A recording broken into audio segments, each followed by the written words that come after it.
बारामतीकडे एनडीआरएफच्या 2 तुकड्या रवाना झाल्यात। बारामतीतील उपविभागीय अधिकाऱ्यांची माहिती आपण या क्षणाची अतिशय महत्त्वाची बातमी पाहतोय। बारामती आणि इंदापुरामध्ये जोरदार पाऊस बरसतोय। या ठिकाणी नागरिकांना मोठ्या त्रासाला सामोरं जावं लागतंय आणि त्या पार्श्वभूमीवर आता प्रशासन देखील सतर्क झालंय।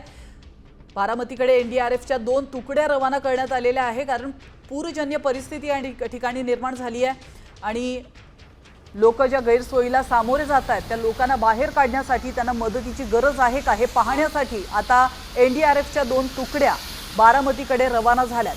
बारामतीतील उपविभागीय अधिकाऱ्यांनी ही माहिती दिली आहे। याचा अर्थ बारामतीमध्ये मोठ्या प्रमाणात मुसळधार असा पाऊस पडतोय आणि पूरजन्य परिस्थिती या ठिकाणी निर्माण झालेली आहे आणि पुढे धोका निर्माण होण्याची देखील शक्यता आहे आणि त्या पार्श्वभूमीवरच आता बारामतीकडे एनडीआरएफच्या 2 तुकड्या रवाना करण्यात आल्या। याविषयी अधिक माहिती देण्यासाठी आपले प्रतिनिधी सागर आव्हाड आपल्या सोबत जोडले गेलेत। सागर, बारामतीमध्ये मुसळधार पाऊस झालाय आणि महत्त्वाचं म्हणजे एनडीआरएफच्या 2 तुकड्या या ठिकाणी रवाना करण्यात आल्यात। नेमकं काय घडतंय, काय परिस्थिती आहे त्या ठिकाणी?